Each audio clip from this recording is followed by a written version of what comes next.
Bonjour à toutes et à tous et bienvenue pour cette présentation sur la protection des données en période de pandémie dans le cadre de l'événement ASDPO, l'Association suisse des DPO, sur justement cette thématique des données personnelles en période de pandémie. Donc, pour me présenter rapidement, je m'appelle Nicolas Vernas, je suis fondateur et directeur de Redstone Consulting, entreprise de conseil en protection des données et en cybersécurité, et on est notamment DPO externe pour un certain nombre d'entreprises, mais également je suis vice-président de la SDPO. Alors, première slide, un peu dans le but de vous provoquer intentionnellement. Est-ce que vous pensez vraiment que nous vivons dans ce monde, c'est-à-dire la maison de Mickey ou le monde des bisounours? Pensez-vous être dans ce monde-là? Alors, je vais tout de suite doucher vos espérances, puisque la réalité du terrain, c'est que nous sommes plutôt dans ce monde-là. En effet, on est en Europe, on a la chance finalement de ne pas avoir connu de guerre depuis pratiquement 100 ans, alors que dans le monde digital, la guerre est bel et bien là, et de nombreux acteurs se livrent une bataille sans merci. Alors, pour illustrer tout ça, je vais faire un petit tour de l'actualité. Notamment, par exemple, le site mesvaccins.ch qui a été fermé sur du PFPDT, notamment parce qu'il y avait des manquements graves en cybersécurité. Je vous rappelle les risques de cyberattaque sur l'application Suisse Covid. Je vous rappelle les problématiques liées au Social Pass. Enfin voilà, ce qu'on se rend compte, c'est que quasiment tout ce qui a touché le Covid depuis 1 an et demi, d'un point de vue digital, a été exposé très fortement à des problématiques de cybersécurité. Alors, en plus de ça, les cybercriminels surfent sur la peur du coronavirus. On a des statistiques ici où, en fait, effectivement, le Covid est devenu un acteur de risque, et que ce soit sur les mails de phishing, qui est la plus haute base de cyberattaque, donc des gens qui se font passer pour des institutions liées au coronavirus, des institutions étatiques ou quoi, par exemple un faux mail de l'OFSP, etc., vous demandant des informations. Donc ça, il y en a énormément des hackers qui font ce genre de problème. Les ransomware, donc le rançongiciel en français, le fait de chiffrer vos données reste une méthode d'attaque la plus utilisée aujourd'hui. J'ai personnellement beaucoup d'entreprises que je connais qui ont fait les frais d'attaque au ransomware. Donc on voit finalement que le trend d'attaques liées au Covid a explosé. Donc c'est pas seulement une problématique de pandémie mondiale, c'est également une problématique de pandémie mondiale, d'attaques liées au Covid. D'autres faits d'actualité, notamment 700 000 résultats de tests Covid français exposés dans une base de données non sécurisée. On a également les hôpitaux de la PHP de Paris qui ont perdu 1,4 million de données de gens qui ont été touchés par une fuite de données personnelles. J'aurais pu vous citer également le président français Macron, son premier ministre Castex, qui ont eu leur QR code volé et exposé sur Internet.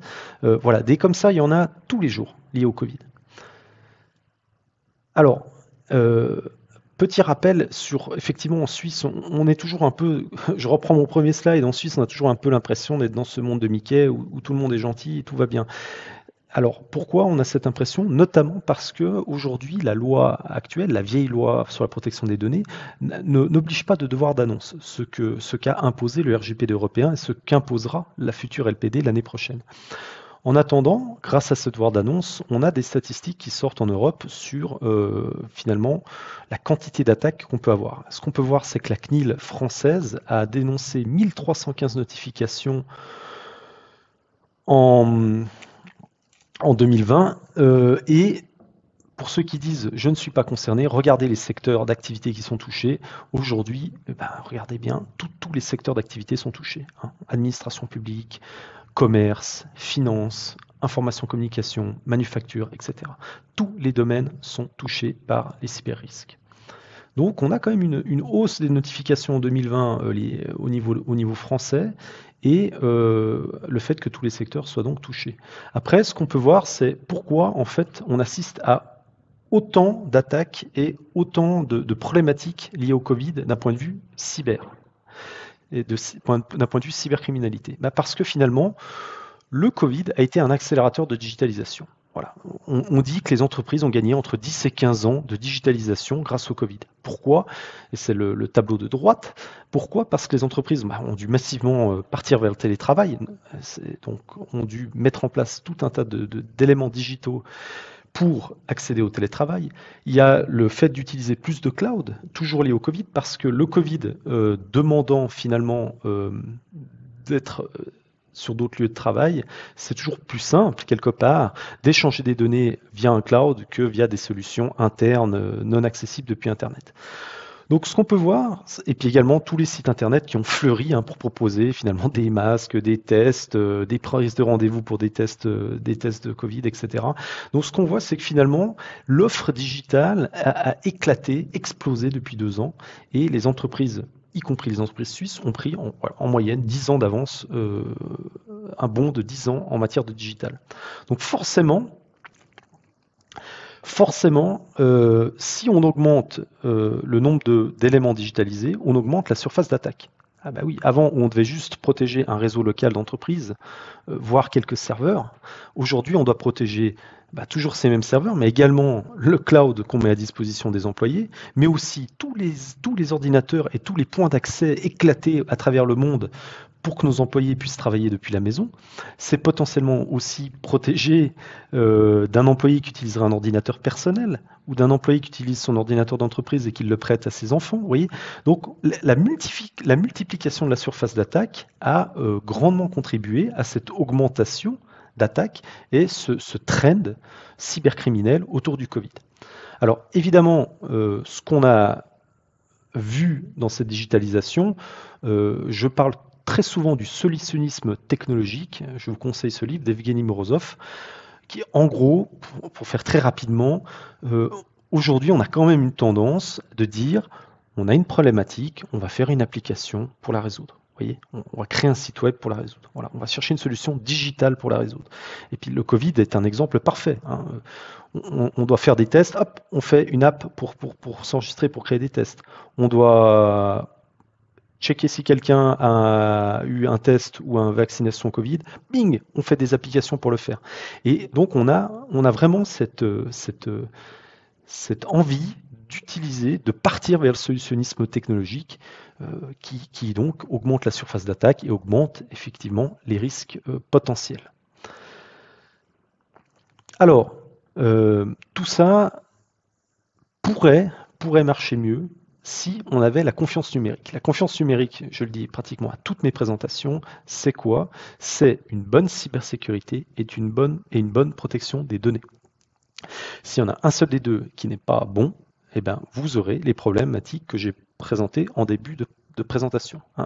Mesvaccins.ch a fermé parce que manifestement il y avait des énormes problèmes de cybersécurité. Les hôpitaux de la PHP se sont fait voler les données également à cause d'un problème de cybersécurité. On s'est rendu compte que certains prestataires de tests Covid collectent un petit peu trop d'informations, parce qu'ils n'ont pas respecté les lois et donc la protection des données. Donc si on n'a pas une très bonne combinaison de ces deux éléments, on ira vers les problématiques que vous avez vues en début de présentation.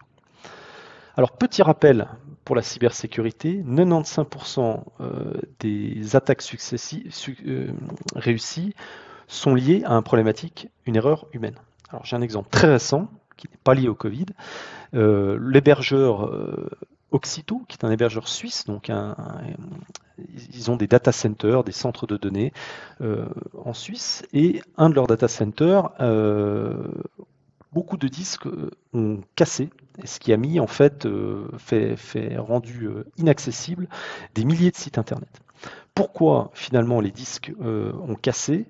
Parce que le système anti-incendie s'est enclenché. Puis dans ces data centers, le système anti-incendie, c'est en général des systèmes qui enlèvent toute l'air d'une salle, ça éteint le feu, mais malheureusement, ça fait augmenter la pression et les disques durs sont sensibles à ça et généralement cassent.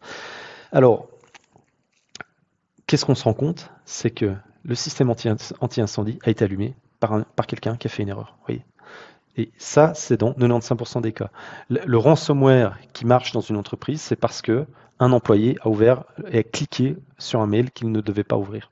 Le phishing qui marche, c'est parce que de nouveau, un employé, quelqu'un, donne des informations dans un email qu'il ne devrait pas donner. Donc on est à 95% des cas, risque humain. Donc là, la sensibilisation est la clé. Il faut augmenter la maturité générale du public, de la société pour baisser ce chiffre. Quand je parle de protection des données et de cybersécurité, les trois piliers, c'est donc la confidentialité, la disponibilité et l'intégrité. C'est sur ces trois piliers qu'il faut travailler. Et c'est sur ces trois piliers que les lois, le RGPD européen, la LPD suisse, s'appuient quand elles vous demandent de sécuriser vos données. Donc, c'est vraiment sur ces trois axes qu'il faut travailler. Et donc le petit point, il n'y a pas de cloud, mais juste l'ordinateur de quelqu'un d'autre. C'est un rappel, mais j'ai remis donc Oxito en bas à droite. Mais je peux également vous parler de data center d'OVH, qui est un leader français, un des leaders mondiaux. Eh bien, un de leurs data centers a brûlé dans le nord de la France. Les gens qui mettent leurs données dans le cloud se disent souvent on va pas faire de backup, c'est bon, si mes données sont chez OVH ou chez Microsoft, c'est sécurisé. Bon, le risque zéro n'existant pas, beaucoup de gens qui avaient mis leurs données chez OVH, on parle de milliers de sites web, ne reverront pas le jour parce qu'ils n'avaient pas de backup lorsque le data center a brûlé. Donc, petit conseil, ayez toujours quand même un backup sous la main au cas où. Je peux également vous parler des failles de sécurité qui ont éclaté sur Microsoft Azure. Des dizaines de milliers de clients étaient donc virtuellement vulnérables à cause d'un problème au sein d'Azure. Donc voilà, c'est pas parce que nos données sont dans un cloud et qu'effectivement Microsoft, Amazon, etc. peuvent mettre beaucoup plus d'efforts et d'énergie dans la protection, c'est pas pour rien, c'est pas pour autant que le risque zéro n'existe pas. Et là, ces derniers temps, on nous a bien rappelé que le risque zéro n'existait pas. Alors, petit aparté sur le cloud suisse, donc la Confédération a fait le choix finalement de ne pas avoir un cloud national, notamment d'utiliser entre autres Alibaba. Alors c'est un choix, le titre de l'article dit un choix surprenant, je suis totalement d'accord avec ça. Et il y a d'ailleurs une initiative qui est en train de voir le jour pour un cloud national, souverain, suisse, qui... De nouveau, si on repense au premier slide, si on n'est pas dans le monde des bisounours, mais effectivement dans ce monde de guerre, la souveraineté, la souveraineté digitale va devenir un élément clé pour assurer en fait la sécurité des données. Alors, tout n'est pas rouge et noir non plus. Par exemple, le gouvernement français a mis en ligne sur cybermalveillance.gouv.fr tout un tas de tips, de conseils, de recommandations liées au télétravail, entre autres. En fait, ils ont tout plein de pages sur le Covid et ils ont mis en place plein de tutoriaux et plein de fiches informatives pour vous diriger, vous conseiller dans le cadre de mise en place d'éléments type télétravail lors du Covid. Donc je vous encourage à aller faire un tour. La CNIL, donc l'Autorité française de protection des données, a également mis tout un tas de fiches liées à la protection des données en période de Covid. Et là, notamment hier, ils ont publié donc j'ai pas eu le temps de les intégrer au slide, deux très bons documents sur la gestion des données de santé en période de pandémie, donc ce qui est exactement le thème d'aujourd'hui.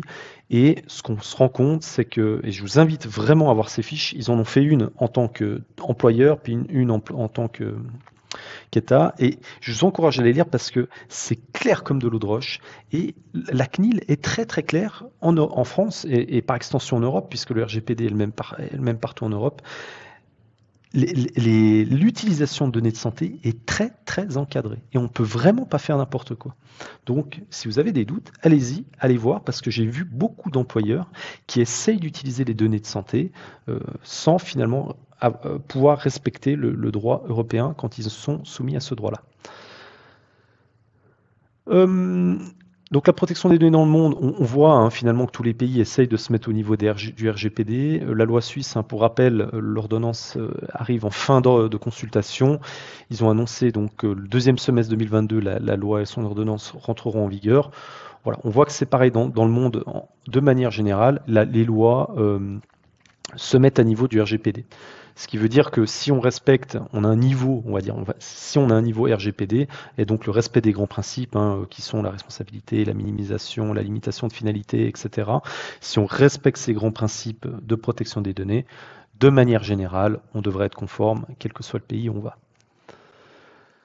Alors, effectivement, cela a posé des gros problèmes aussi en Suisse pour utiliser ces données de santé. Il y a plusieurs impasses juridiques autour du pass sanitaire. Entre autres, c'est aussi pour ça qu'il y a des votations. Quoi qu'il en soit, je le rappelle, que ce soit vous en tant qu'employeur ou au niveau de l'État, les données de santé sont des données sensibles ou à caractère particulier si on se place au niveau Europe. Et donc, il faut faire très attention pour les utiliser et vraiment respecter le droit. Un autre intervenant de la séance d'aujourd'hui a très bien illustré ces problématiques-là. Et encore une fois, je vous redirige vers les documents de la CNIL qui sont hyper clairs sur qu'est-ce que vous pouvez faire et ne pas faire. Le certificat Covid n'est pas exempt de problématiques. En version normale, il expose trop de données. On vous encourage donc à utiliser, je vous encourage donc à utiliser le certificat Light. Malheureusement, comme c'est construit, il faut renouveler l'opération toutes les 48 heures, ce qui est quand même extrêmement pénible. Alors, en conclusion, je vous ai dépeint finalement que le monde n'est pas forcément le monde des bisounours, en tout cas pas. On est plutôt dans une vraie guerre et le fait finalement de s'orienter vers du solutionnisme technologique, de s'orienter vers la digitalisation à outrance, à mon sens, devrait être pondérée vers une meilleure gestion du risque et plutôt que de se jeter tête baissée dans la création d'applications et de sites web, il faudrait peut-être un peu plus souvent faire un pas en arrière et regarder les risques et regarder les balances bénéfices-risques de telles solutions parce qu'aujourd'hui, je pense que la balance, elle est du mauvais côté et on expose beaucoup trop nos données à des risques graves en termes de cyberattaque et de cybercriminalité. Le deuxième point que j'ai débattu au cours de cette présentation, c'est l'indépendance numérique. Comme je le disais au début, en période de guerre, le fait de dépendre finalement de pays étrangers en matière de digital est un non-sens. La Suisse se doit de se doter d'une indépendance numérique et j'encourage donc la création de cloud suisse et autres outils suisses pour finalement ne plus dépendre des grands acteurs mondiaux, que ce soit au niveau cloud ou au niveau web. Ensuite, ça va dans le sens de ce que je disais. Pour moi, la grosse conclusion, c'est que la précipitation n'a jamais été bonne conseillère. Effectivement, en période de Covid, depuis 1 an et demi, on est dans la réaction et non dans l'anticipation. Et on fait que réagir aux événements. Alors, bien malgré nous, j'en suis bien conscient. Néanmoins, la précipitation, souvent, fait faire des choix qui, dans le temps, se révèlent pas forcément les bons. Et là, on se rend compte, surtout avec cette digitalisation à outrance, que ces choix, en fait, nous exposent à des vraies problématiques et de cybersécurité et de protection des données, et qu'au final, on aurait peut-être pu s'en sortir avec des solutions qui n'étaient pas digitales. Et puis, aparté, petite note pour nos politiques, je pense qu'il faut qu'ils doivent monter en compétences sur le numérique. Il y a un vrai problème de compétences et de connaissances au sein du Parlement, au sein de l'exécutif, sur la problématique du numérique. Et donc, effectivement, forcément, quand on ne sait pas, on va faire confiance et on va aller de l'avant parce que le digital, on croit toujours être dans le monde de Mickey. On se dit, allons-y, sans se rendre compte qu'en réalité, on met les pieds dans une guerre ouverte. Voilà. Donc, pour conclure, faites attention, ne vous jetez pas tout droit dans le digital, prenez le temps d'analyser les risques correctement. Si vous avez des questions, n'hésitez pas à me les envoyer ou les envoyer à la SDPO, on y répondra avec plaisir. Je rappelle l'adresse de la SDPO, asdpo.suisse. Je vous remercie pour votre attention et vous souhaite une excellente fin de journée.